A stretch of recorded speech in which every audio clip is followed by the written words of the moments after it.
what are you doing now? I only have snippets. I know you're working with men, and that's kind of all I know. So can you unpack what are you doing now for men in your environment?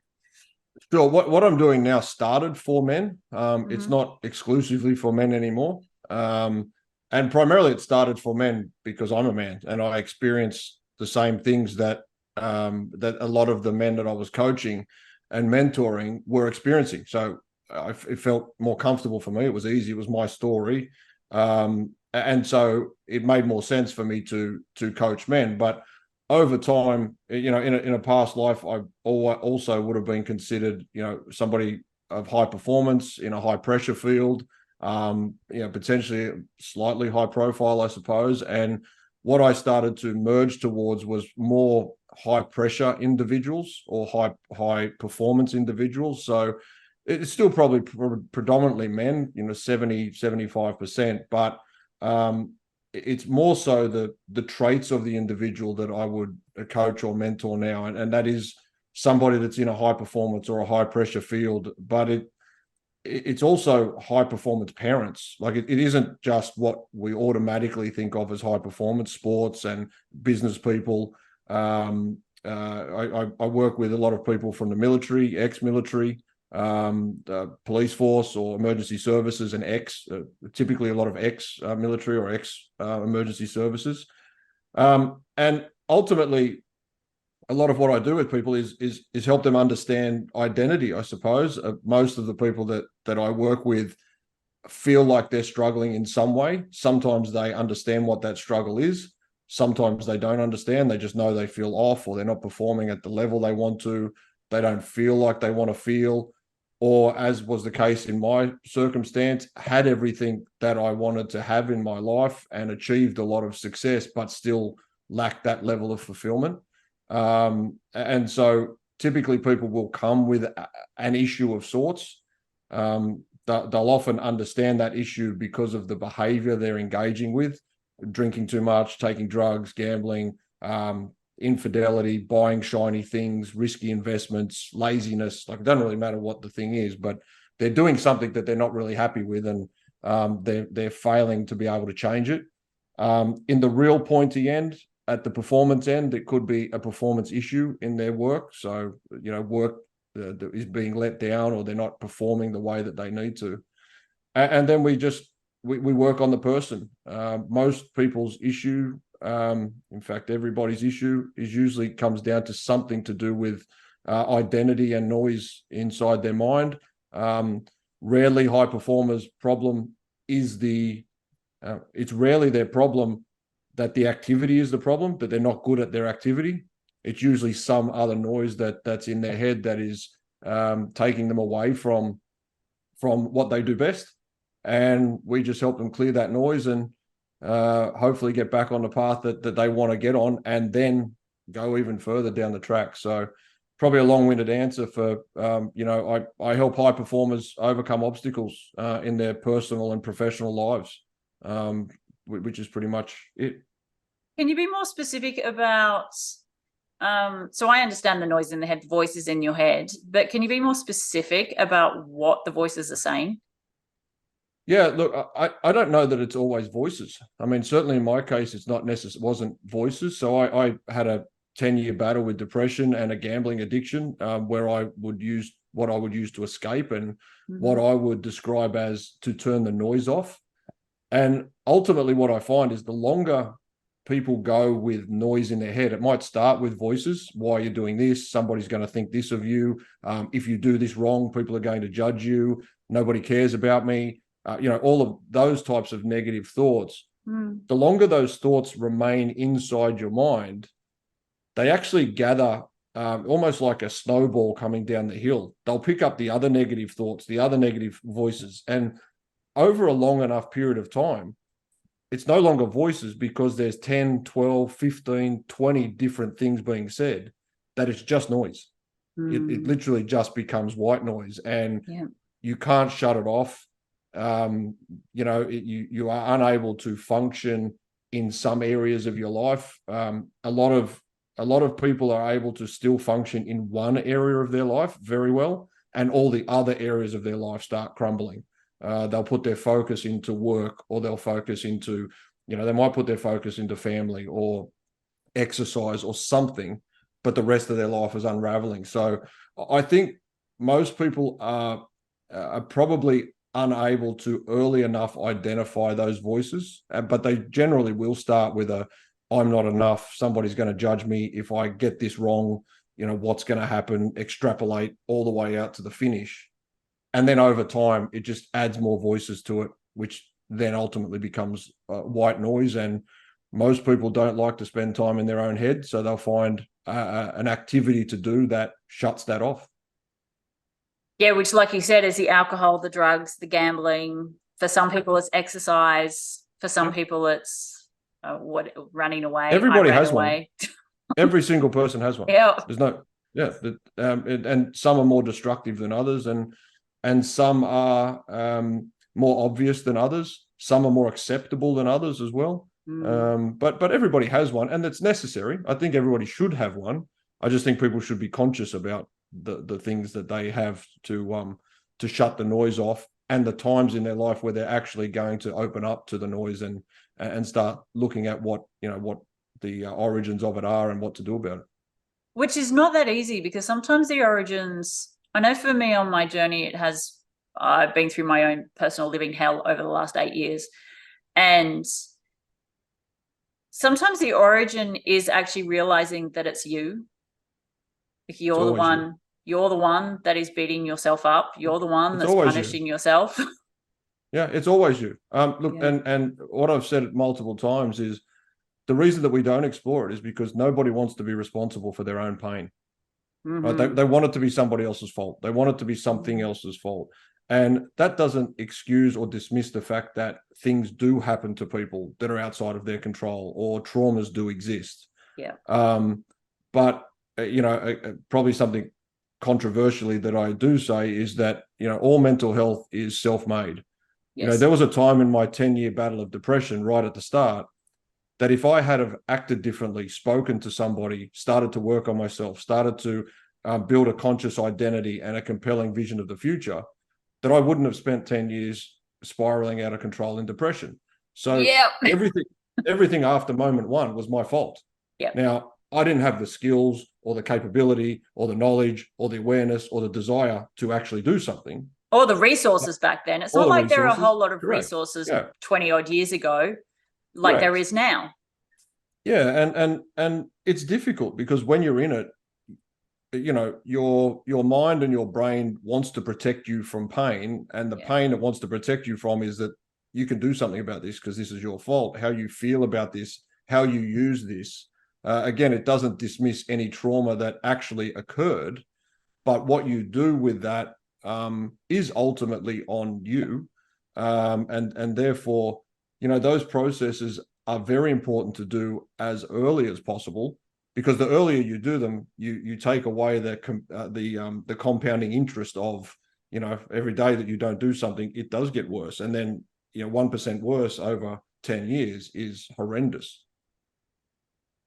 Yes, and mine is 1% worse over my depression started when I was a teenager, and I'm now in my 40s. So I've had 30 years of depression where it's kind of gone up, where it's really, it's peaked. But then I've had these really intense moments where my dad died and then my mum died. And those moments just take you down into the deepest, darkest rabbit hole that you're right. If you don't deal with it when it first appears, that just over time, the incremental adding on of just that piece and that piece and that piece, next thing you know, you can end up like I did, sitting in the mud and going, I don't know where I am and I don't know how to get out. And when you said most people have one part of their life that they do very well, but everything else is falling apart, there was nothing in my life I was doing well. Like the entire thing went to shit and the whole lot just fell apart. And I wanted to share that because it's really easy for people to then go down the rabbit hole of, well, I'm a complete mess. There's nothing in my life that I'm doing well. So that means that there's no way for me to get out of this. because there's nothing for me to hold on to.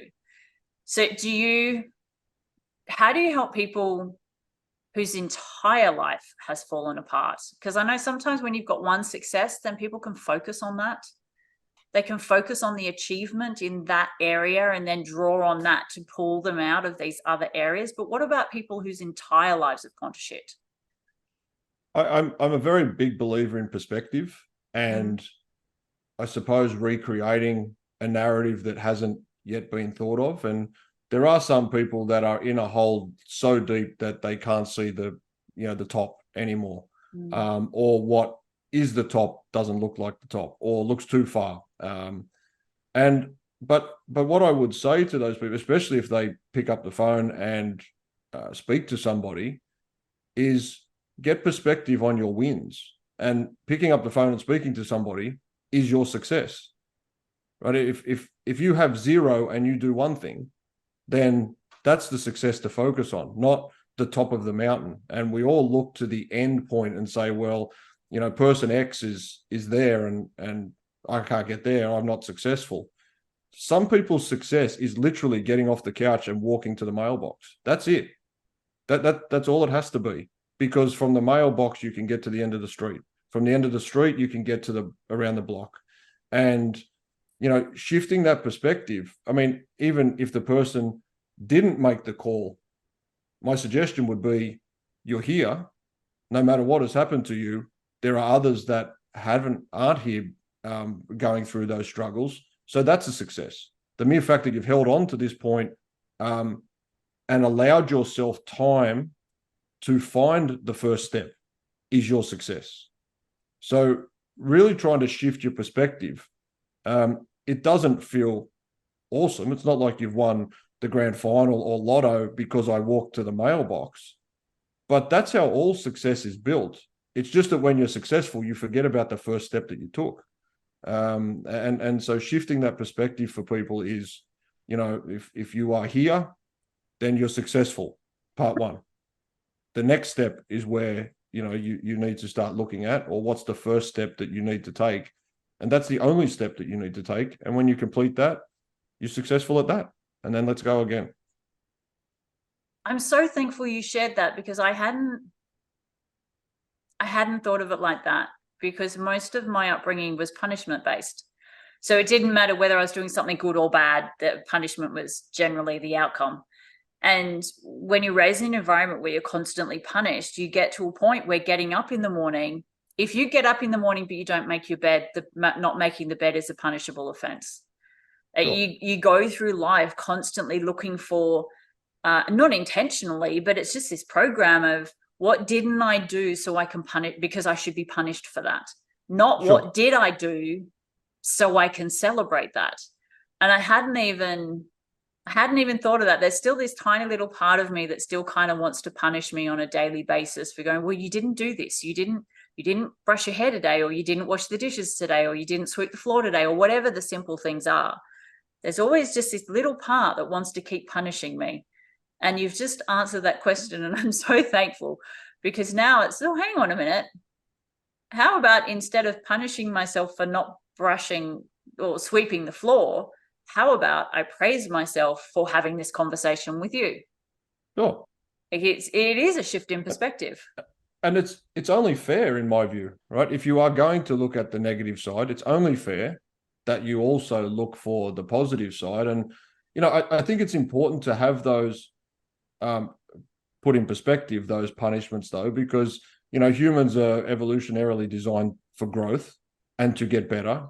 And we only get better by identifying the things that we miss, or that we need to do, or that we need to expand on.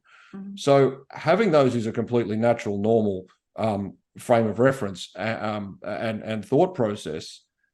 But when they're not put in perspective and they become a sole focus, or perhaps for a child who that is the only method of reinforcement that they get, they've never learned to find the other side of perspective. Right? It's a conditioned response to look for more negative.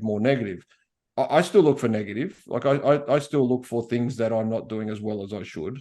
But I'm quite mindful about identifying the things that the things that I am doing well or that are going. And it's more important when you feel down to try and find those, because your brain, is a question answering monster, and it likes to reinforce its own view. And so if it starts to feel negative, it's just going to look for more and more evidence to prove itself right. That's what it wants to do. So you have to charge it, you have to program it, often with, some positive sides, so you get a better frame of reference, or at least a fair frame of reference. I don't mind if you didn't sweep the floor, but what else did you do? So let's just put in both sides of the column, right? You did something well. If you got up and didn't make your bed, well, to some people, getting up is the challenge. Making the bed's the next challenge. We'll worry about that when we get up every day. Yeah, I get that. And the not punishing yourself, I think that's really the big key. Is even though you said you look at the negatives of what you didn't do, it sounds like you're not wallowing in the punishment of what you didn't do, which is a difference. There's a difference between looking at what you didn't do and punishing yourself and wallowing in that punishment. Yeah, I think for me, it's twofold. One, it has been well, now 7 year journey of being very conscious about who I am and where I'm going, which means I'm more comfortable to have an honest conversation with myself about whether or not I didn't do it because I was lazy, because I was sad, because I was too busy, because I consciously put something else first. So that certainly helps. If I don't do something and I've consciously put something else first, and I know that the other thing is going to miss out. But secondly, rather than look at it as punishment, I would look at it as improvement opportunities. Everything to me is now opportunity. And if I didn't make my bed, if that was the step that I needed to do, then that would be my improvement opportunity, not my punishment. I don't spend the rest of the day worrying about it.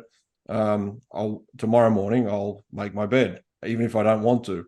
I have a process for building these types of habits, quite differently to most, I suppose, or quite differently to the way most people do them. Most people will stack things they want to do together. So they will put together exercise, nutrition, drink more water, and sleep as their goals. Mm-hmm. And then they stack these habits together. And when one breaks down, the whole stack breaks down, right? They say, well, I didn't exercise, so there's no point eating, and there's no point sleeping, and there's no point, I build my habits by stacking, not stacked, by stacking. So I will exercise for a month, or as long as I need to until I can't get it wrong. And then when I've got that habit down pat, I will work on my nutrition until I can't get that wrong. And then I will work on my hydration, and then I will work on my sleep. So that if any part falls over, they're not actually intrinsically linked together, and the whole world doesn't fall apart. If I stop exercising, that's the habit in and of itself. And this is the same with, you go back to, if someone can only get out of bed, well, that's the habit you have to do first. A lot of my clients, especially if they're really struggling, the first thing I ask them to do, I don't even care what their problem is, just don't hit snooze for a week. A lot of people that are struggling are chronic snooze hitters, mostly because what is coming in their day, they don't really look forward to. And 9 minutes of crappy sleep is subconsciously better than whatever's coming in the day. It's very difficult if you're a snooze hitter to not hit snooze for 1 week. So why on earth are you stopping pretending that you can stop an alcohol issue that you've had for 20 years just because today you said you're going to stop it? You actually have to build the skill of keeping promises to yourself. You have to build a skill of building habits. And when you've built enough skill, sure, you want to do some things to stop your drinking along the way, but it's only when you've built enough skill that you can have some confidence that you are going to do it. It's why New Year's resolutions on average run out about 12 to 14 days into January, and 92% of them don't make February. Because anyone that makes the promise on January 1 hasn't built any skill to suggest they're going to see it through. Okay, I need to pick your brain. I need to open up your brain and start picking it apart, because I can't get past maybe day 5. So if I make the decision to exercise, I'll do it for a couple of days. But then I can't even tell you what it is. Something happens and I just stop. I don't know if it's Like it's almost like there's this voice in my head, and I know some of them are, well, just don't do it today because you've got to do this thing. So then do it tomorrow. Okay. And then tomorrow comes and, well, now you've got to do this thing. So don't worry about doing that. Do that tomorrow.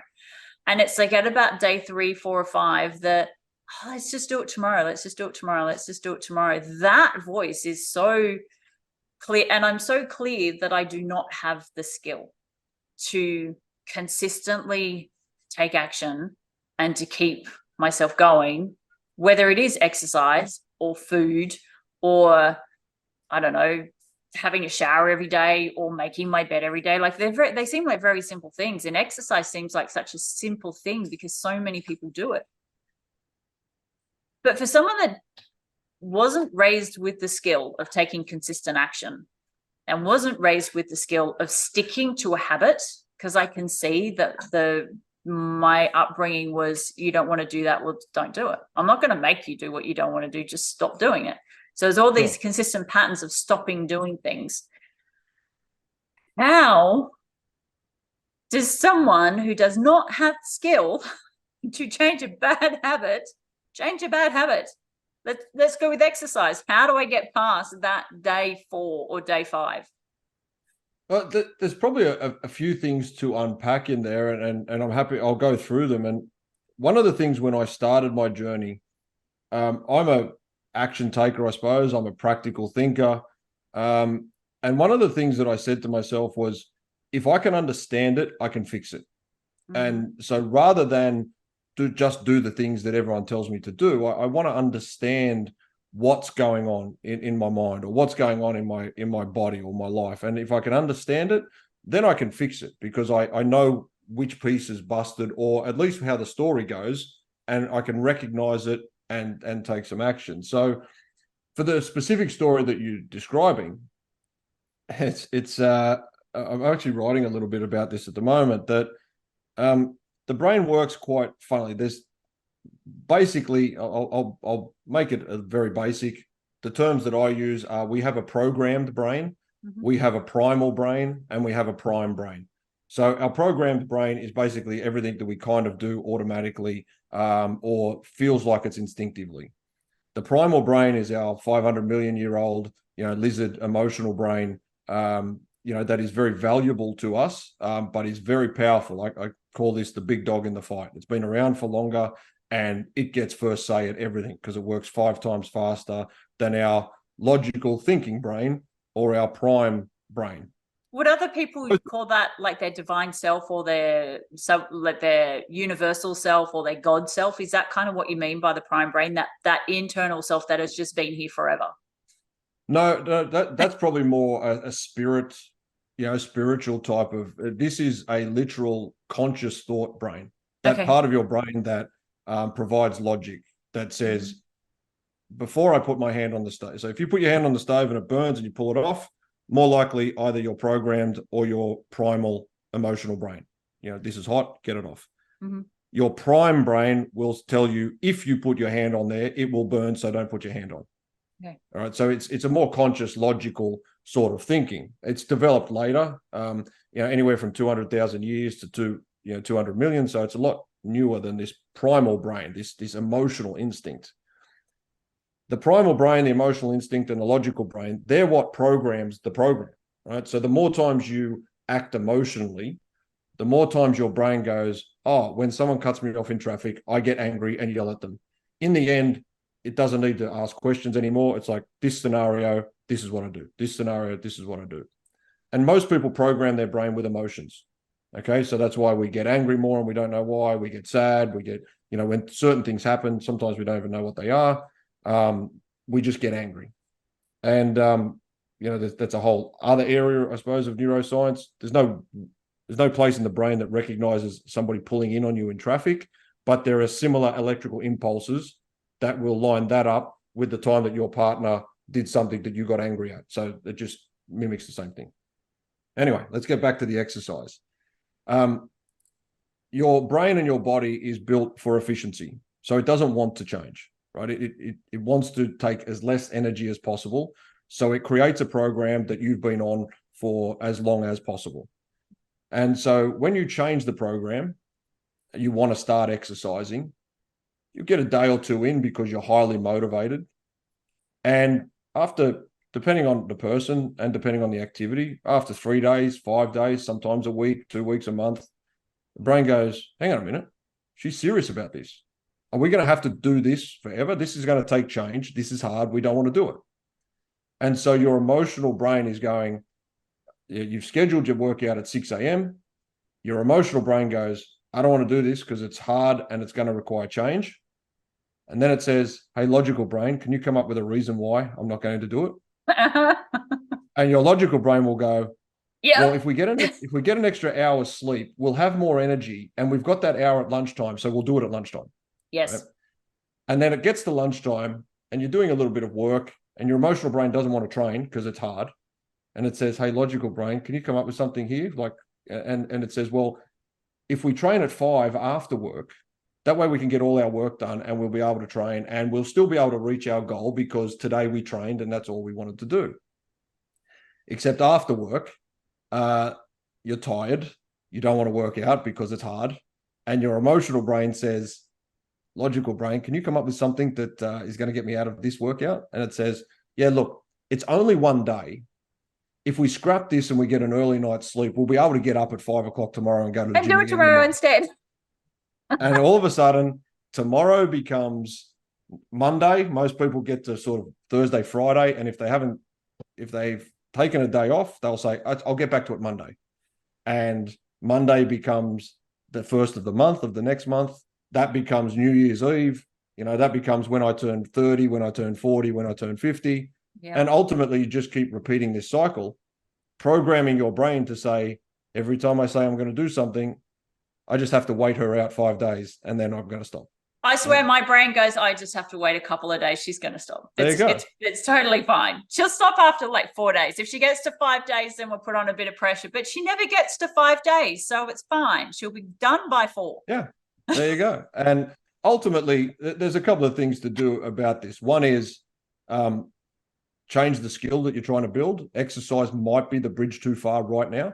And so you find another skill that gives you a little bit of friction, but not so much as exercise. And you build the skill of keeping the promise to yourself. It might be, reading for 10 minutes a day or something like that. It may even be if you've read James Clear's book, Atomic Habits, he talks about a person who went to the gym, I think it's 5 minutes a day, and only for 5 minutes for 6 months. And if they were halfway through an exercise, they just get up and leave.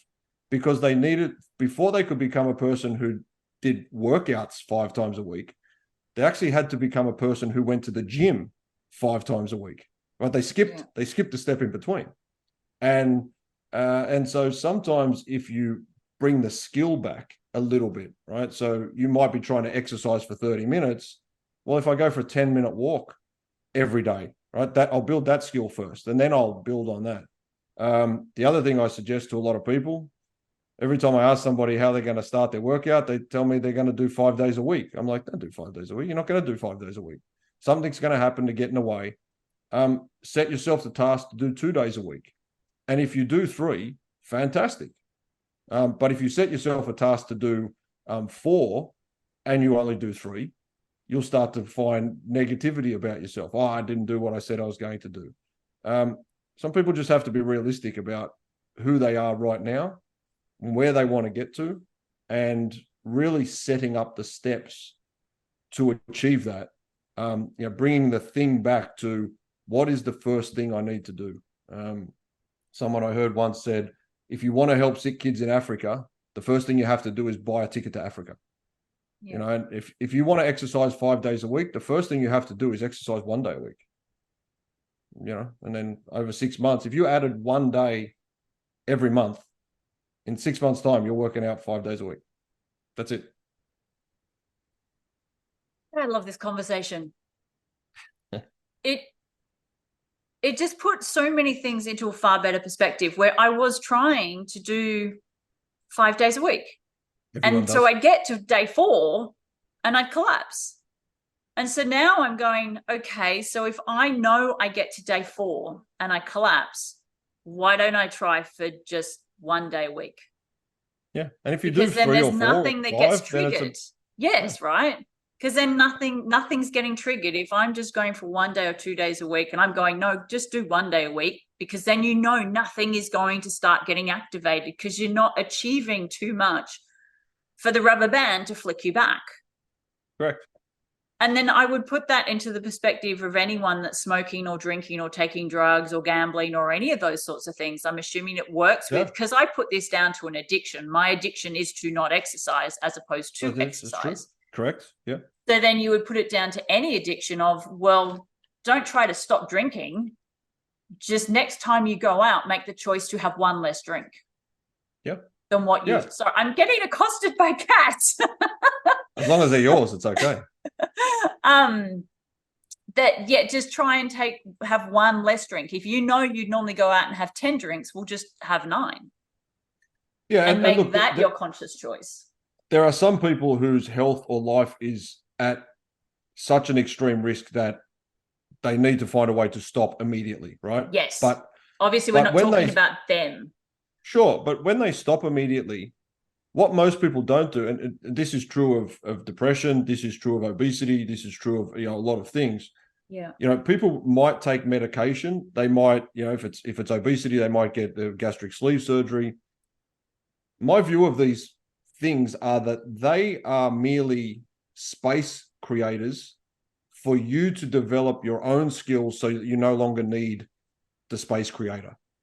Right now, obviously in the gastric sleeve case, it's there forever. But, if you're suffering from depression and you are provided medication, now I'm not a doctor, this is not medical advice, but my experience with it was, I took some SSRIs for a short period of time.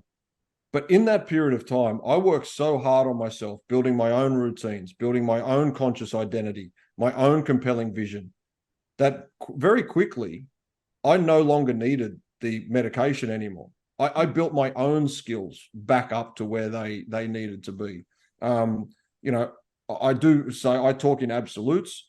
I accept that this is not for everybody, but I talk in absolutes because everybody tends to feel like they're the 1% that that this won't work for me. So I just tell people this is for everybody. You are still going to be in a better place, even if you have to take the medication forever. You're still going to be in a better place if you work on yourself during the time that you take it. If you have a gastric sleeve surgery, you're still going to be a better place if you realign your nutrition habits, right? Even though you're going to be thinner and you want to eat KFC for the rest of your life, you will still be healthy if you work on yourself to change your nutrition habits so that you have a healthy body.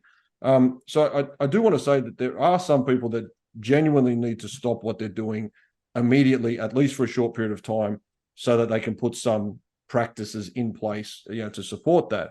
But I have worked with people that have drinking issues, and I have worked with people that have gambling issues and a whole bunch of other issues, to be fair.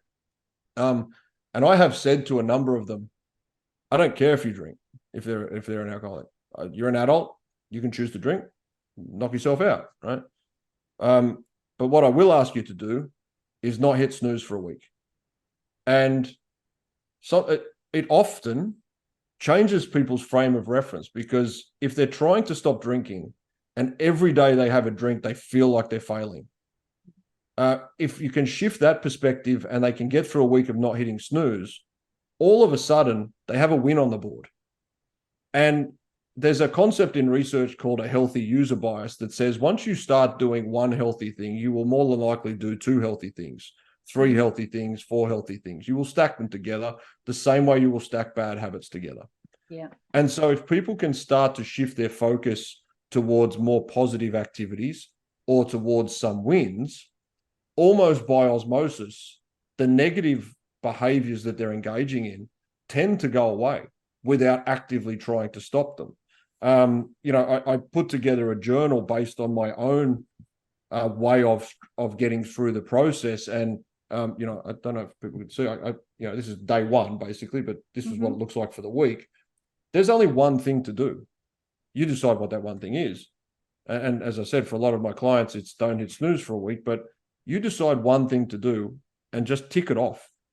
If you can do it first thing in the morning, and that's all you're responsible for.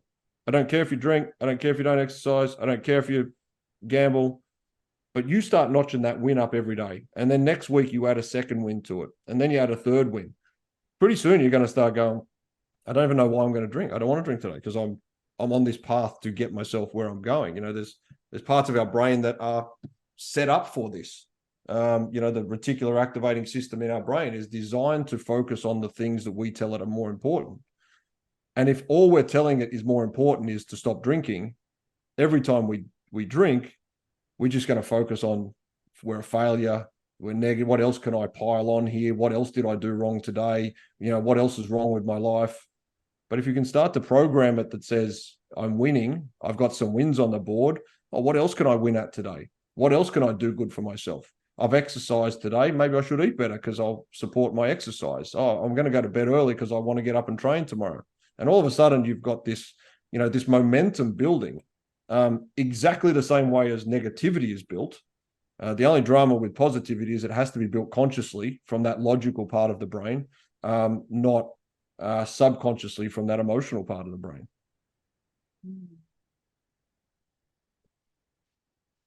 I took all of that in. And I'm guessing that it's also being aware that this is just for me, and from how I've kind of started working through a lot of my bad habits, is that feeling is an addiction too. That feeling, that negative feeling, that feeling like a failure, when you've had it for long enough, it becomes something that your mind feeds off. So if you can be aware that failing is an addiction and it's feeding that part, then all of a sudden you can start to see it from a different perspective and go, okay, I get I'm feeding a part of myself. So do I want to keep doing that? Or do I want to start creating a new part, a different part, a new program or a new pathway to create a completely different habit? Yeah, because that's the program that you've designed, right? Like all of our programs are designed by us. It's just most of them we've done subconsciously. And, you know, in my way of thinking, it all starts with you. It starts with your identity. And, you know, something I will say often is, in the absence of a conscious identity, we all become a victim of circumstance, a victim of conditioning, and a victim of comfort. The things that we've always done, we just continue to do. And that's feelings, that's thoughts, that's behaviors. If we're not conscious about who we are, and we get to Friday and we're still trying to exercise, but somebody says, hey, do you want to come out? The circumstance overrules what we do because we don't know who we are. And then our conditioning is just that, right? If I've conditioned myself to require somebody else's, good comments about me or somebody else's praise for me to be able to be happy, if I've conditioned myself to failing and going through this process, that's the responses that you get. Once you become more conscious about your identity, you actually have a direction, and a reason and an understanding for you to say on Friday, no, I'm not going to the pub yet because I am a person who exercises, or I have this goal in my life. I don't listen to the outside noise. It's a process. It takes a little bit of work, and you get it wrong. I still get it wrong. And it's brutally uncomfortable. I just want to say it is really uncomfortable to change. It is so hard, even though it's uncomfortable in the comfort zone. The uncomfortableness in the comfort zone is what's known. The uncomfortableness in the unknown isn't known. So it's so much easier to stay here than go there. Yeah, and there's a lot of reasons for that. And I've also described depression, and I'll probably throw in every other I'll say negative feelings, but negative depression is a normal part of human existence. But those things that we don't want to have in our lives, they're easy. Depression was easy for me, right? Yeah. That doesn't mean I wanted it. That doesn't mean it was pleasurable. Depression is easy. I get that. Addiction is easy. Yeah. Anxiety is easy. All of those things are easy because you don't have to do anything. Yeah. Right. And they're not pleasurable. And I didn't want to be depressed, but I certainly didn't want to do whatever it took to not be depressed. And depression addiction, any of those mental states, they give you a get out of jail free card, right? If I'm not successful or I don't achieve the thing that I say I want to achieve, I have something external to me to blame. If you remove your addiction, and this is why a lot of people, again, in the gambling world, I've only just had this conversation with somebody the other day, people who are addicted to gambling and know darn well that they should cancel all their accounts and and ban themselves from places. They don't do it. And the reason they don't do it is because they're scared of what life looks like without their escape. That's the thing that they've been escaping to, for their life. And if I remove that, I'm not sure what happens. And flowing on from that, if I am no longer addicted and if I'm no longer depressed and I'm not successful, then I've only got myself to blame.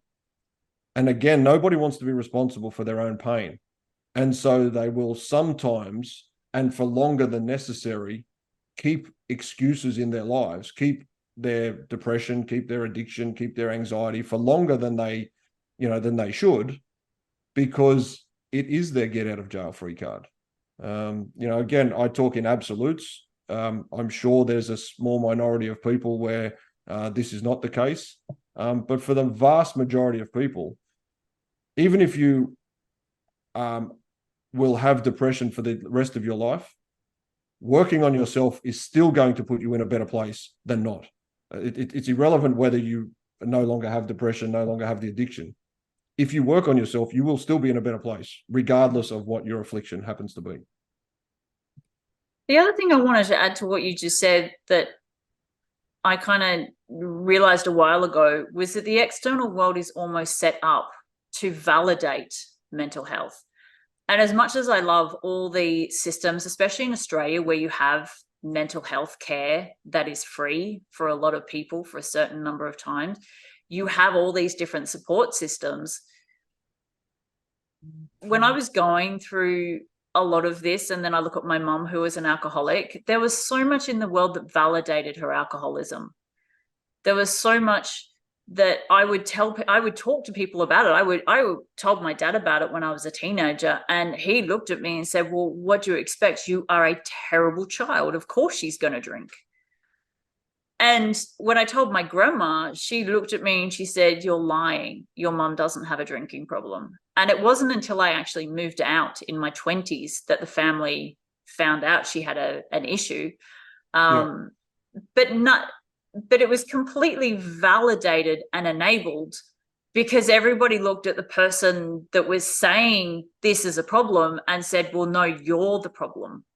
They don't have a problem, you're the problem. And then all the support that we have, it is, and then also all the casinos. So, well, if gambling is such a massive issue in the world, why do we have so many casinos? Why do we enable it? Why, when the pandemic hit, did we keep all the pubs open? And why was a bottle-o? Why was that an essential?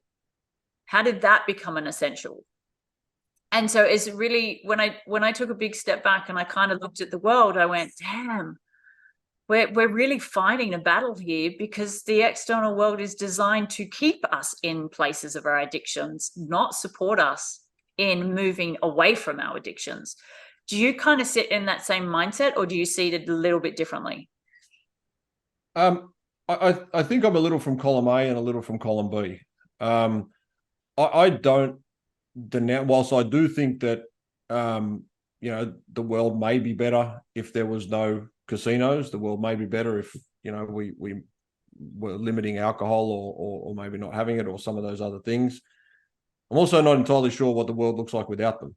If people don't have an ability to use free will or to have an escape, as I said at the start, I think people do need something to escape into. I'm a bigger believer in the individual, and I'm a bigger believer in, again, creating a conscious identity whereby you can gamble or drink and it's not an issue. And in those circumstances, probably a lot of pubs will close and a lot of casinos will close because less people will be, spending all their money in there. And I would prefer to lobby the individuals than lobby the government, because I feel like the individual can create so much more change than is likely to happen, by targeting the government or bigger entities. For sure, you can't However, just take those addictions away and then go, there you go, deal with your stuff. It's like, correct. well, hang on a minute. You actually need to have systems in place where we help people. Why do they have the addictions in the first place? How do we help them through that? Yeah, and however, the flip side for me, to pick up on the point that you were saying about the systems and the external is almost fueling, or at least keeping going, the mental health issues. I've given a talk on this before. Again, it's an identity base. Most of the stuff I do really does come down to identity base. Regardless of whether you're an individual, a team, an organization, typically the identity is an issue if you are not performing where you want to be. But when I did some research and was looking into how we treat and help people with addictions, I was talking at an addiction conference, and there's a saying, and I was just looking that up before, where your focus goes, your energy grows. And if you suffer from depression and you go to the psychologist or the psychiatrist or a counselor, you continually talk about your depression.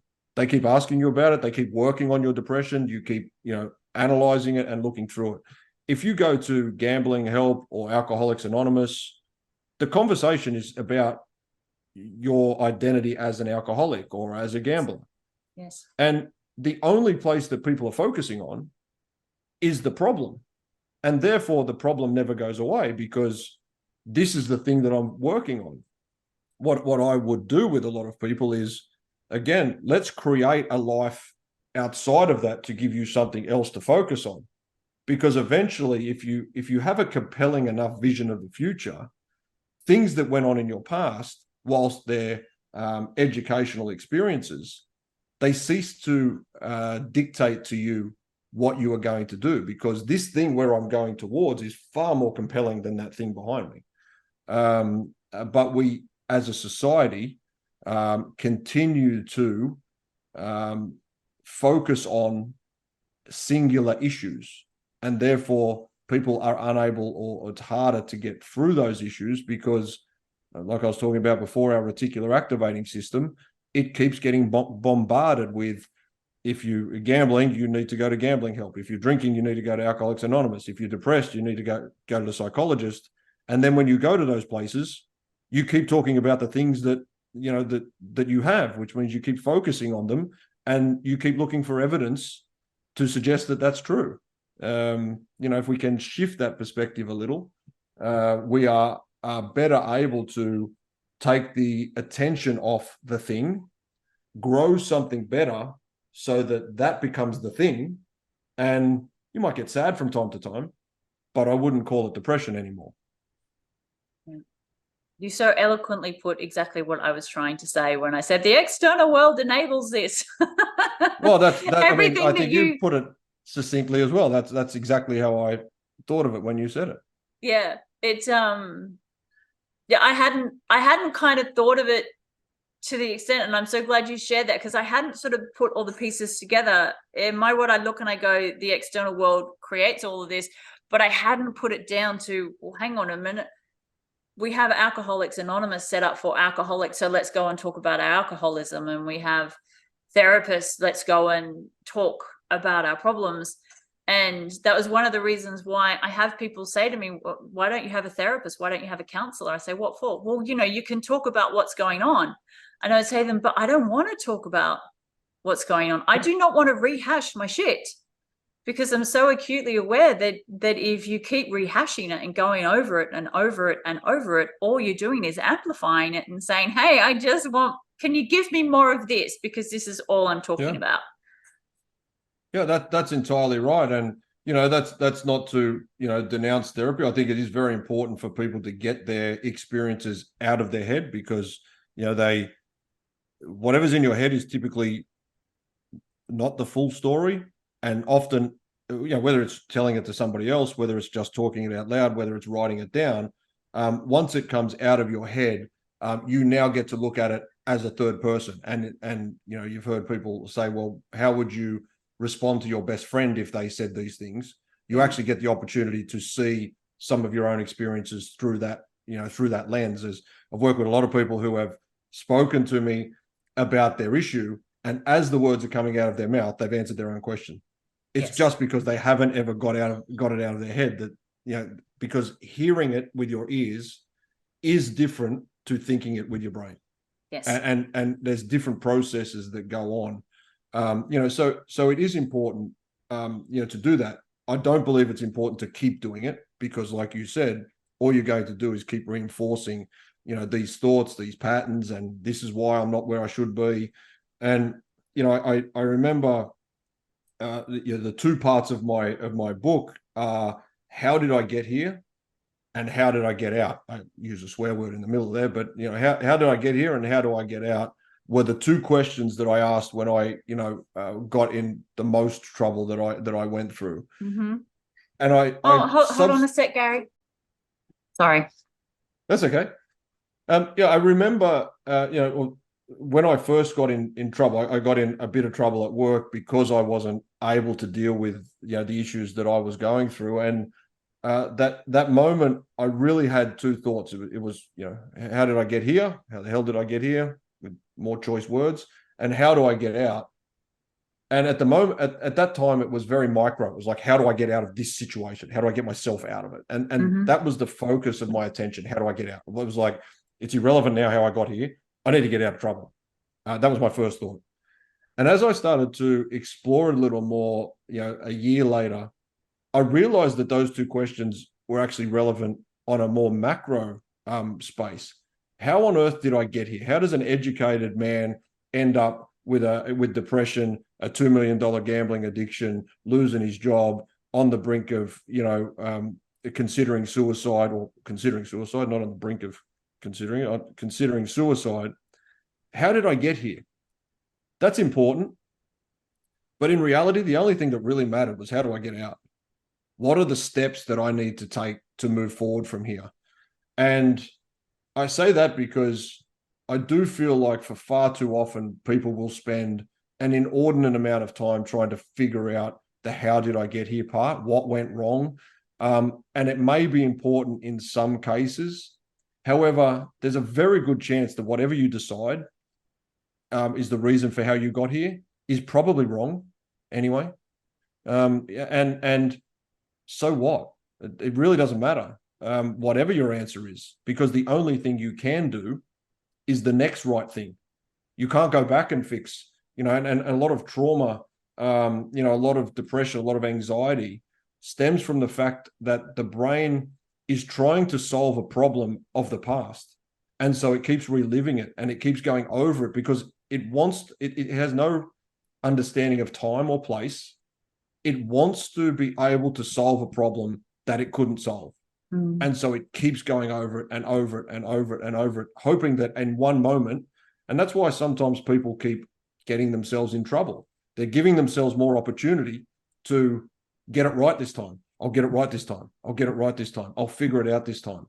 And for me, focusing on the future and what I'm going to do next is the only path that is going to move you forward. It just doesn't serve you to continually go over the past. You know, as I say, your past should be an education, not a location. You learn from it, don't live there. You know, it's difficult because we're not necessarily wired that way. But again, if you allow yourself the time to build a conscious identity and let your logical brain talk while the big dog sleeps, you know, when you're not emotional, you know, fix the roof while the sun is shining is JFK's, you know, story or quote. If you allow your logical brain to have a say when you are in good, rational thinking times, you can program yourself to take the first step and the second step and the third step. And eventually the noise of the past becomes an experience, just like, you know, I used to be an 8-year-old boy who believes in Santa Claus. I don't spend the rest of my life wondering if Santa Claus is coming on the 25th of December. For all the kids that are listening, he will. But I don't spend my life worrying about it because that's not who I am anymore. You know, Yeah. I'm not a 17-year-old finishing high school, so I don't relive my school formal as if I can't move on. And yet so many it people do, right? So many of us Yeah. do relive that. I know I relived a lot of past moments for a really long time until I Because did realize, like you, I can relive this 100,000 times. It is not going to change it. Yeah, and we relive them because it's more compelling than where we're going. And because most people don't create a compelling enough vision of their future that is greater than their past. That, you know, again, where your focus goes, your energy grows, but, you know, it makes sense, right? If something is more compelling to you, you're going to focus on it. And unless you create a compelling enough vision of the future, you're almost compelled to look at the past because, you know, it's more compelling. Yeah. And the word that I just heard when you said that was, I just realized that part of the reason I focused so much on the past was because I was bored. I was bored where I was. There's nothing really interesting happening.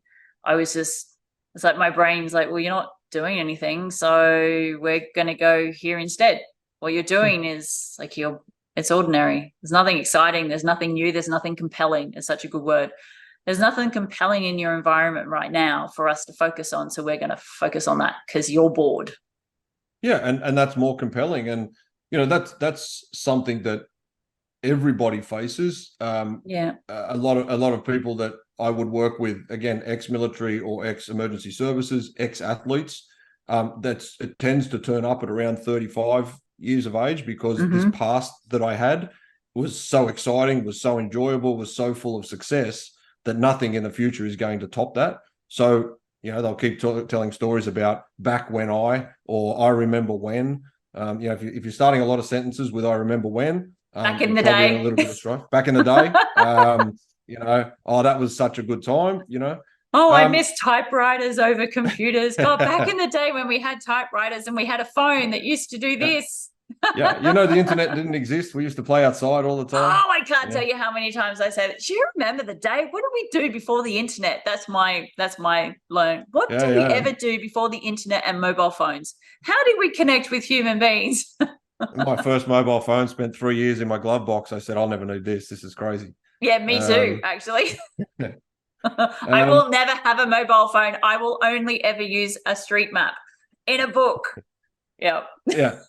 And I think what happens to a lot of people, though, is they finish the thing or something great has happened to them, or maybe nothing's great has happened to them. Something bad has happened to them that is the compelling story that they're focused on.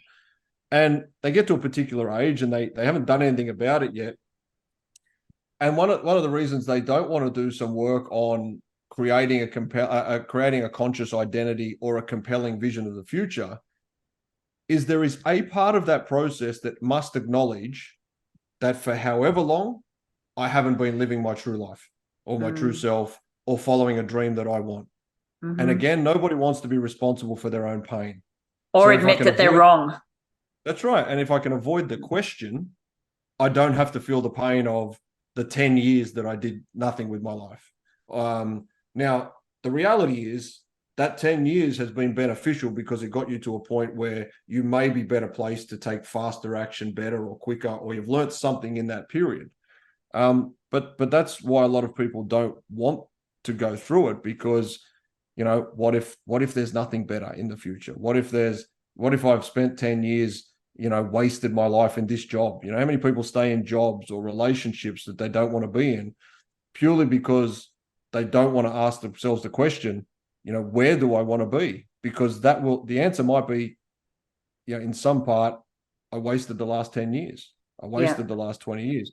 They didn't waste the last 10 years and they didn't waste the last 20 years, but that's the fear, right? If what I say I want is different to what I've been doing, then have I wasted that time? The answer is no, but that's not what our mind will say to ourselves. Yeah, I get challenged with that because I'm 47 and I have sat and wallowed in my crap for a very long time. And now I look and go, if I do have these moments where I go, if only I knew about this in my 20s. Like my last 20 odd years could have been amazing. I could be in such a different place if I had just picked up that Tony Robbins book that I heard about, or if I just gone to one of his seminars, because obviously Tony Robbins was the only one that was kind of doing any kind of self-development work back when I was in my 20s. And it does take a bit. It takes a bit not to beat yourself up and not to go, I have just wasted the last 20 odd years of my life. Why didn't I know that? And then that can take you back. That can take you so far back that you then do not do anything now. You do not create any changes now because you're spending so much time wallowing in the pain of what could have been instead of creating what can be. Yeah, there's a great quote that says the best time to plant a tree was 10 years ago, and the second best time is today. Yeah. And you know, that's an experience that most people will resonate with your experience exactly, and you know, that quote potentially.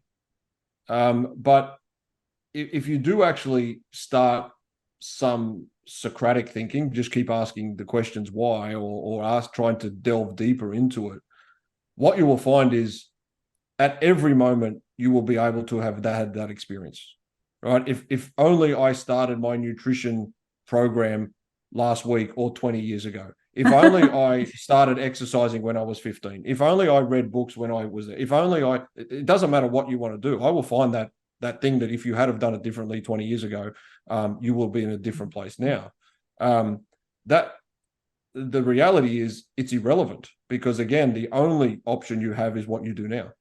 And especially when it becomes front of mind, sometimes it's difficult for people because now you know what you haven't been doing, and that can be even harder than not knowing what you haven't been doing.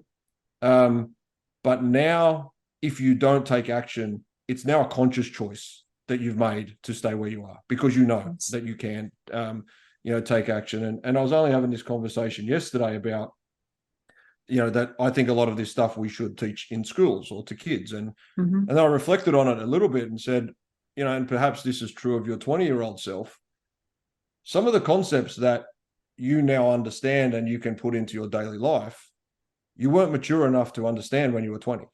And that's why you didn't do the thing when you were 20.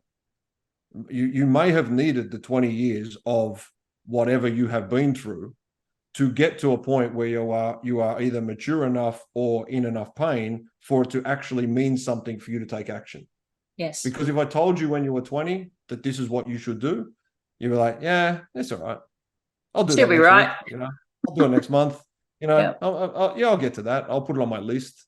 And so, maybe the beauty of life is that we actually have to go through that experience, and we have to develop maturity, and we have to, we have to suffer in order to realize what we need to do and why it's important. Because everybody would have been, everyone talks about, I wish I could go back to my 18-year-old self with the knowledge that I have now.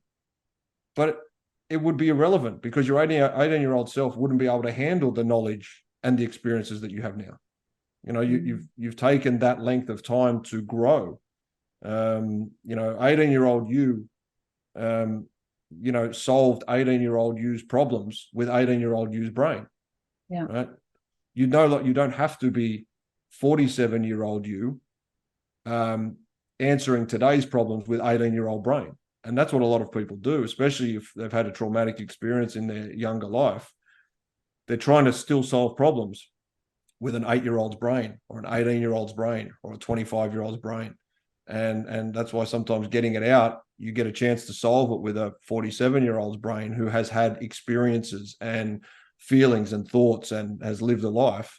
And a 47-year-old version of you will answer that same question completely different to the 20-year-old version of you. And unfortunately, that's just the way life works. And be really aware that it's really easy to punish yourself for not being who you think you should have been over the last 20 odd years of your life. Yeah, because that level of punishment suggests that you could have been that person. Yeah. Right. Like you are punishing yourself. It's almost a humble brag, right? Like I'm going to punish myself because I could have had $1 billion.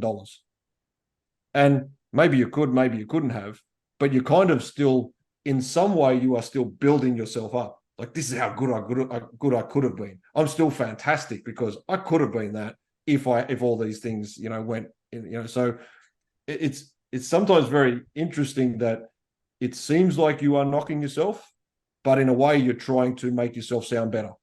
It's a self-confidence, self-esteem thing, right? It's like self-confidence from a space of insecurity.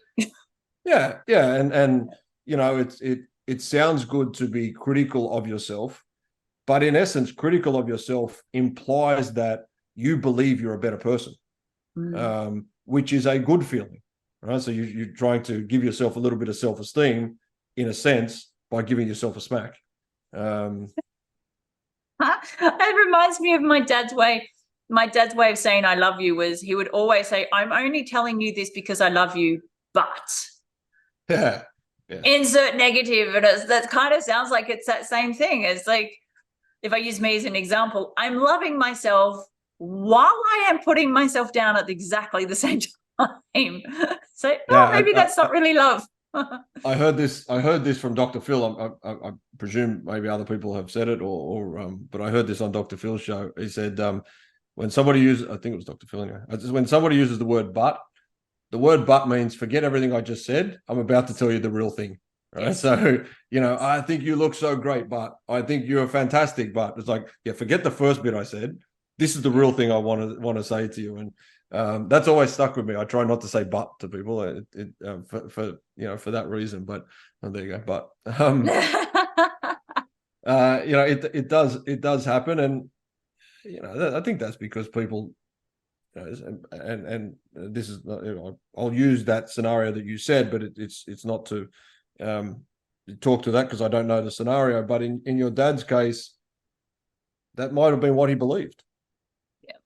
Right. He a lot of times, we get, why do parents act a certain way? Why do people act a certain way? When I was battling with my gambling addiction, on reflection, that was my best effort to deal with my pain. That's all it was, right? I was smart enough to know better, but that was my best effort. And some parents, that's their best effort of showing up. Some people, if they do something that angers you, sometimes that's their best effort. Sometimes that's all they know. Having gone through my own struggle, it has certainly given me a different perspective on people's behavior.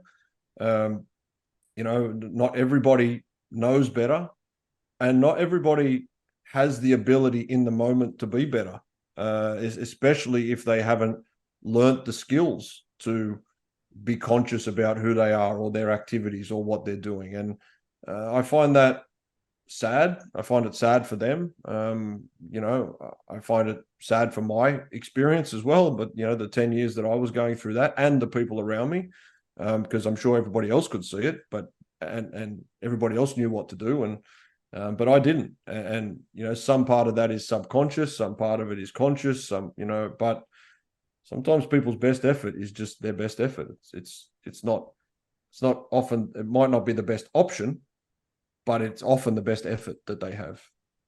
Yeah, I agree. That's kind of how I see my mum's alcoholism. It took me a lot, but I came to this massive space of compassion for her. And I see it as I sometimes wonder, and I wonder what she had to go through to think that alcoholism was her solution. And I know bits of her story. And when she lost my brother when he was 3 days old, and so when my daughter became 3 days old, I really sat in that moment, and I looked and I went, I get it. I don't think I could come back from this moment. If she was gone right now, I don't think I could come back. I get why she drinks, because how do you come back from that? So for me, I often say to people, especially clients, I say, because I work in the trauma field, it's, do you have compassion? Do you even know what your family went through? If your father is doing this to you, who did it to him? Because frequently these aren't behaviors that we walk away with. They're learned behaviors. And it doesn't matter what kind of abuse or trauma or addiction it is. It's a generally, like you said, in the general world, there are always exceptions, but in the general world, it is a learnt behavior. And we have all gone through our trauma, and we are all trying to deal with it in the safest way that we can without causing too much harm to ourselves. And that is our own protection mechanism. And none of this is easy. None of this world is easy. Like, nothing in this world is designed to make our life easier, especially if you're out in it and you're watching the news and you're listening to the radio and you're reading the newspaper. Like, it is violent, and it takes a lot to find compassion for people that are in trauma and that are in addiction. But I think the best way forward is to find compassion, especially for yourself if you're in it, because that's kind of, for me, always the first step. Find compassion, because then you can drop everything else. Yeah, I definitely agree with that. And, I've probably more used gratitude. So find some gratitude for the circumstance. I think if you can find gratitude for the worst things in your life, you will, be relatively happy, I presume, because if you're grateful for the worst in your life, then it feels really good when good things happen. And, I will say to people that, I used to say that everything was your fault, right? Like and knowing full well that there are some things that aren't, but how you think about things and how you deal with things and how you respond is your fault. And but I've shifted that around to, if you bear the cost, you bear the responsibility. And there are some things that happen to people that are unspeakable. There are some sad things that happen to people that should never happen. However, the analogy I use is, I could walk across a pedestrian crossing and I can say that the car should stop. But if the car doesn't stop, I'm the one who bears the cost. Yes. I'm the one with the broken leg. Now, whether they should have stopped or shouldn't have stopped is kind of irrelevant, because I have to bear the cost, which means I have the responsibility to not walk on the road, regardless of whether there's a pedestrian crossing or it says I can walk or anything like that. And I think shifting that perspective around, for people that suffer with trauma or depression, you are bearing the cost, right? If people have had traumatic experiences, whatever they are, you are the one that's bearing the cost. And therefore, it's incumbent on you to take responsibility for how you are going to show up in those moments. And finding something to be grateful for from the experience. Doesn't mean the experience is good. Doesn't mean you enjoyed it. Doesn't mean you like the experience. Doesn't mean you want to go through it again. Or that you forgive the person. It doesn't mean that you have to forgive the person. Yeah. But even if you can be grateful for the level of resilience that it gave you. Yes. If you can be grateful that it happened to you and not a loved one, right? I would rather bear the pain than, my wife or my kids. And so I'm grateful that it happened to me, because then it didn't happen to them. Once you start being able to find that gratitude, and it becomes about you, you're able to take the steps to begin to move forward. And it's, again, I think everybody has their own story. Everybody has their own coping mechanisms. And again, I don't know if I like to be controversial, but there's some element of domestic violence that is linked to what I talk about with addiction. Mm-hmm. These are people's best efforts of coping. Now, they are not the best way to cope, and they shouldn't exist. It shouldn't happen. There's a lot of things in this world that shouldn't happen. But I've asked people, and you've got kids, have you ever tried to argue with your child when they were 3 years old and they wanted ice cream instead of dinner? Mm-hmm. You are arguing with an illogical person with an irrational mind. And it's not a lot different to when I was struggling with addiction. And whilst it shouldn't happen, it's not a lot different than when somebody has an outburst through anger. At that moment in time, they are an illogical person with an irrational mind. And my partner at the time had asked me, or said to me, if you loved us, or asked, if you loved us, why do you keep doing this? And my answer was, because when my illogical brain turns up, it doesn't matter who I love or why. 95% of the time, I am in a rational thinking mind, and I do love you enough. That's why I don't gamble 95% of the time. But when the irrational and illogical brain shows up and I have no other coping mechanism, it's irrelevant. It's like I'm a 3-year-old who wants ice cream. It is irrelevant what I say to myself. It is irrelevant what you say to me. This is going to happen. This is an emotional response that I haven't yet learned to tame. Now, people who are in traumatic relationships should do their best to be safe and to leave those relationships. And just because their partners have their own issues they need to deal with doesn't mean you need to stay and support those, right? So I want to say that. But again, in line with the addiction front, this has become this person's best way of dealing with anger. Yeah. And it's not that it's uncontrollable, but it's in the moment they haven't learned the skills to control it. And every individual, myself included, when I was struggling with addiction, has the ability to change. Whether they have the desire is completely different. But in the moment, especially when they're in the depths of it, they just sometimes don't have the skills, to deal with things any better. And, for me, as we started talking about the noise in our heads, gambling worked every single time to shut that noise off. Every single time. Music would work sometimes, and exercise would work sometimes, but gambling worked every time. Even if it was for only 5 minutes or 10 minutes or an hour. And for some people, drinking works every time. The problems get worse tomorrow. We all know that, but the brain is a current problem, current pain solution machine. I'm in pain right now. How do I get out of this pain right now? Gamble, it'll go away. It doesn't have an ability to worry about tomorrow's pain. I'm sure there's a number of versions to why this would be the case, but if you see Vision of September 11, you will see people jumping out of a building to avoid the immediate pain, which was the burning building. Right now, jumping out of the building and being in the burning building are exactly the same end result. Yeah. But the immediate pain is the burning. I worry about the next pain after I jump. And there's people who have relived or survived suicide attempts jumping off the Golden Gate Bridge, and their response is, the millisecond that I took the step, I regretted it. It's because the brain was trying to avoid an immediate pain inside their mind up until they took the step. Then it was trying to solve the next immediate pain. And so the immediate pain for me, the noise in my head, was solved by gambling every time. And it wasn't until I worked on myself outside of that I could have better strategies until I no longer needed strategies. And for people that have anger issues, it's the same deal.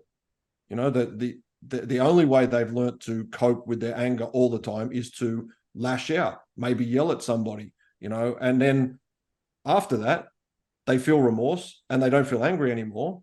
And the brain goes, oh, that worked again, right? I was angry. I did the thing. I'm no longer angry. Oh, let's put that in the program again. So the next time it comes along, we do it.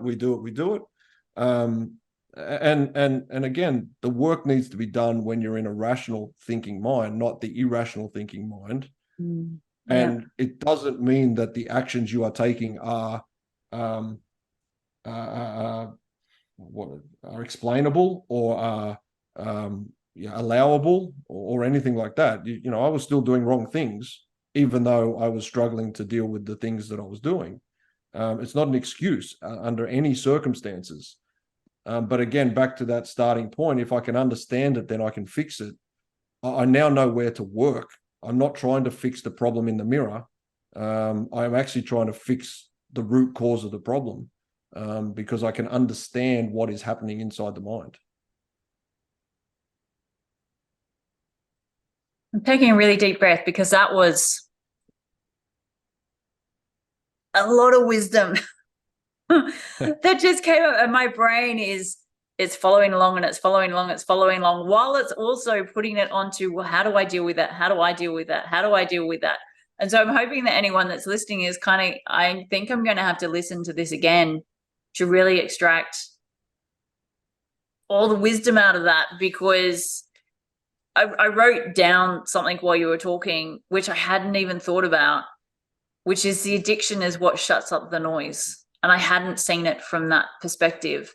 And you're right. And whether that is an addiction of anger, and the anger is the release that shuts up the noise, or hitting someone is the release, or alcohol is the release, or whatever it is.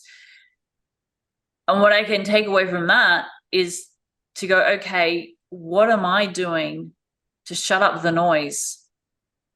So then I can become more aware of it. Because for me, it's all about awareness. If I can become aware of what are the habits and the patterns to shut up the noise, and I can see them, then I can start working with those parts that keep wanting to stop the noise and become more and more comfortable with the noise. And going back to our conversation about the exercise, I can see that stopping is what is shutting up the noise, as opposed, because it feels better to stop than it does to keep going. And it's just the whole conversation with you, I feel like, has been looking at things from a very different perspective. Yeah, I mean, I suppose that's, I have put a tagline somewhere that I ask better questions, and it does a lot come from perspective, and it comes from perspective because of my own experiences, not just with my depression and gambling issues. I've faced a lot of circumstances in my life of loss and grief, and again, being grateful for the worst of my life. I'm extremely grateful for the depression and the gambling addiction, because it taught me the perspective to be able to deal with some of the most significant losses in my life that could ever occur. And so if I hadn't gone through the first level of pain, I wouldn't have been able to deal with the second level of pain, and I wouldn't have been able to put it in perspective. And as my wife says, to understand that joy and sorrow can coexist. Because I'm happy about a circumstance, or I can find some happiness in a circumstance, doesn't mean I'm not sad about it. Right? It doesn't mean I'm not angry about it. It doesn't mean that, because I'm grateful about my, the line I use is, I lost $2 million, my career, my reputation, and very nearly my life. And it was the best thing that ever happened to me. Now, do I wish I didn't go through it? Of course. Do I wish I didn't put other people through it? Of course. But what come out of it the other side is something magical, right? It is something that I may not have been able to find had I not gone through that experience. And therefore, it's kind of hard to be dirty at that experience. Like, I am in the best place that I can ever imagine. And I've had huge successes in my life, pre this process. And nothing compares to my life right now. And for that, I have to be grateful for the terrible things that happened, because if they didn't, then I wouldn't have had this opportunity. And I really do think that the more people are able to shift perspective, or at least acknowledge a new perspective, or the possibility of a new perspective, it lightens the load on what they've probably been focusing on. Gosh, I've loved this conversation, and I know I can keep going, but I'm also aware that we've been talking for, I think, just over an hour. Time goes so quick when I love this. Like this is, well, I'd do this all day, every day. Yeah, me too. Whether whether I get paid for it or not, like I do what I do now because it's who I am. Like it is who I am. It's not what I do. And I do find that these conversations go very quickly. It feels like 10 minutes, and all of a sudden we're an hour and a half in, and I could probably talk forever. So I'd be more than happy to do it again on a different topic, or the same topic but longer at some stage in the future. I feel like there are so many different elements of where I would want to go, and I know if I keep asking you questions, I'm going to be here for another hour. And then probably another hour after that, because I'll just keep digging and getting deeper and deeper into more amazing conversations. But I would love to have another chat with you. I've got a couple of things that I have to unravel, and I feel like there could be so much wisdom on the other side of that I can then, especially around addiction and exercise, I really want to take what you shared about just doing it 1 day a week or do it 2 days a week. Don't try to do it 7 days a week. I want to take that and I want to see how I go and then come back to you in a couple of months and then have a conversation. And if I haven't, then we're going to delve into why I haven't. And if I have, then that would be awesome. Just make sure that your only goal, that your win for the week is the one time. Don't stack other things in there. Don't say, well, I trained once, but I didn't do this, and this. Right? You just stack your one. Once you've won, once you've had the win, that's it. You don't, it doesn't matter what else you do in your day. That's not your focus anymore. But hopefully, if you stack that win together for long enough, that becomes, you send yourself signals. So if you train once a week for the next 6 months, you are signaling to yourself that you are a person who trains once a week. That's your identity now. That's what you do. That's who you are. And, my process of stopping gambling was at one stage, I was a person who had a gambling problem. Then I was a person who wanted to not have a gambling problem. And then I was a person who was seeking help for a gambling problem. Then I was a person who delved deeper to work on the root causes of that gambling problem. Then I was a person who started to get tired of gambling. Then I was a person who tried to stop gambling. Then I was a person who stopped gambling. Then I was a person who used to have a gambling problem. And now I'm a person who gambling was just a part of my life and a learning experience. These are all identities that I moved through over a period of time by basically the same process, right? I couldn't go from a compulsive gambler to a guy who gambling is no longer a factor in his life in one step. I had to actually change the identity multiple times along the way. And, if you become a person who works out once a week and that's your identity, you'll feel bad if you don't work out once a week. And then you can be a person who works out twice a week. And then you can be a person who works out 3 times a week. And on it goes. I love that. Can you share your website where people can find you and also your book? You said you had a book. Yeah, I've got a book. I don't know if I've got a copy around here somewhere. Yeah, there's a copy. It's called Externally Bulletproof, Internally Brittle. So in my world, I spent 18 years with the Australian Federal Police, and my job was to be externally bulletproof. I did run the Australian Prime Minister's protection team, so literally my job was to be bulletproof, I suppose. But I was internally brittle, and so people can find that book. It's my journey to rock bottom, and then the pathway that I took to come out. It's largely the same process that I use in my coaching. So if anybody does find themselves struggling, there are some tips in there as to what people can do. It's on Amazon. If you Google my name or the book title, you'll find it. My website is garyfahey.com. I do some higher level stuff and some consulting. And my business website is strongmend.com. So strong and then mend, MEND, as in to fix, strongmend.com. And if you chuck that in any of the socials, it's probably going to come up as well. Awesome. Thank you. Thank you so much for this conversation today. It's added to my life. That's for sure. I'm taking what you have shared and I'm going with it. Yeah, I'm glad. Look, I really appreciate it. And, as I mentioned, I think sharing some of the stories that you have done on your podcast helps people resonate with, real world experiences of people out there. Everybody's struggling with something, and the more breadth of people that you talk to and everybody talks to, somebody's going to find a story that they resonate with and give them hope to move forward. So hopefully I've been that for somebody today, and thank you for having me on, and thank you for running the podcast the way you do and letting people share those stories of hope and understanding. Thank you. wow. The call with Gary was amazing.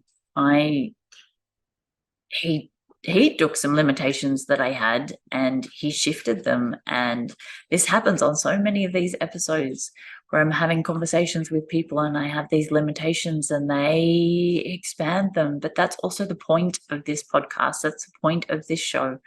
That is the point of me having conversations with people, is to expand my limitations. And I'm hoping in turn it will help you expand your limitations. I'm going to put Gary's links in the description below, so please do make sure you go and click on them and find out more about Gary, and also purchase his book. I will put the link for that in the description below as well. If you want to check out me, you can go to lovecreatesfreedom.com, and remember, like, subscribe, and share this episode. They're all worth sharing. I say this in every episode, please share because it's worth it. And it is. These are such amazing people that are having conversations with me, and I value every single one of them. Every single conversation I have had has expanded my understanding about myself and has expanded my limitations. And yeah, life is really from the first episode I had with Heather Ann way back, I think 8 or 9 months ago now.